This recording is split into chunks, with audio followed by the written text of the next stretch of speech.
মেরাজে যাওয়ার পথে রাসূল সাল্লাল্লাহু আলাইহি ওয়াসাল্লাম একদল লোক দেখতে পেলেন।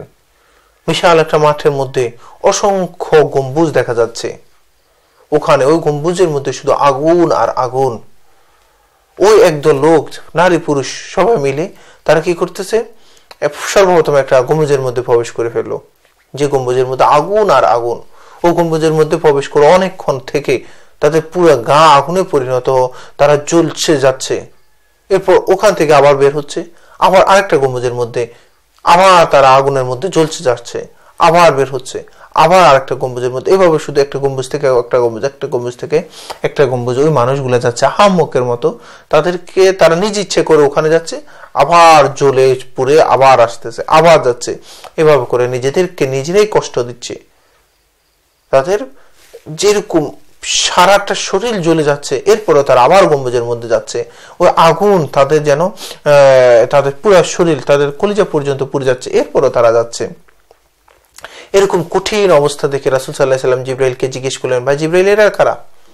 এরা ইচ্ছে করে ওই গম্বুজের মধ্যে গিয়ে নিজের সারা শরীরটাই জ্বালিয়ে দিচ্ছে, আবার বের হচ্ছে, আবার জ্বালিয়ে দিচ্ছে। এরা কারা? এরকম আহাম্মক এটা কেন করতেছে?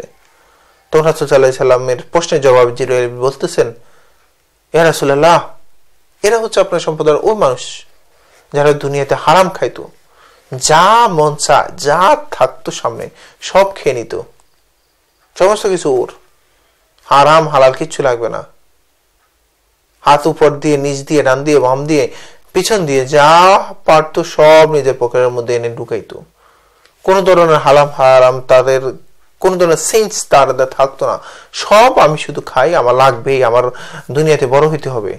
এই জন্য তারা এরকম খেয়ে খেয়ে খেয়ে খেয়ে, হারাম খেয়ে খেয়ে তাদের শরীরের মধ্যে যেরকম চর্বি জমাইছে, এই চর্বিগুলা তারা কি করতেছে, এখন বের করতেছে। তাদের পুরো শরীরটা, হারামের দেহটা তারা পুড়ে জ্বলে পুড়ে ছাড় করে দিচ্ছে, এই কারণে যে তাদের শরীরটা হারাম দ্বারা গঠিত হয়েছে। তাদের চর্বিগুলো হারাম দ্বারা গঠিত হয়েছে।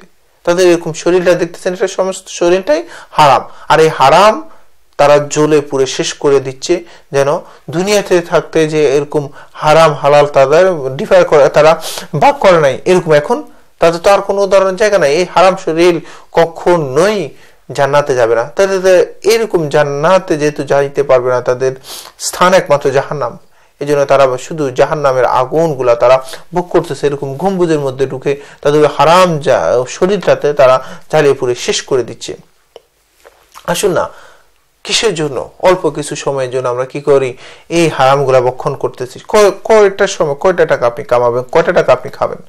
আল্লাহ বলে যে তোমাদেরকে আমি যতটুকু সম্পদ আমি তোমার রিজিকের মধ্যে রাখছি, এর বাইরে তুমি একটা টাকাও খাইতে পারবে না, একটা পয়সাও খাইতে পারবে না, একটা পয়সা উপভোগ করতে পারবে না। তাহলে তুমি হারাম পন্থায় কেন এরকম কাজটা করবা বলো তো?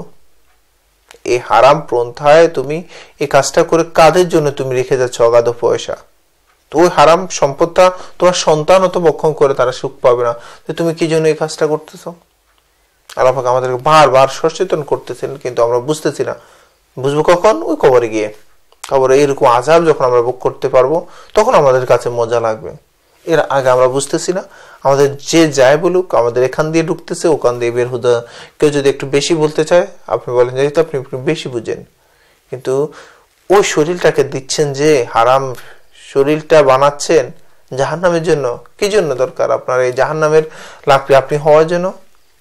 এই জন্য আসুন, সংশোধন হয়ে দুনিয়ার জীবনটাকে সুন্দর করে দিই। আখিরাত আমার জন্য বসে আছে সমস্ত কিছু। হারাম খাদ্য থেকে নিজে বাঁচি, হালাল খাদ্য গ্রহণ করি।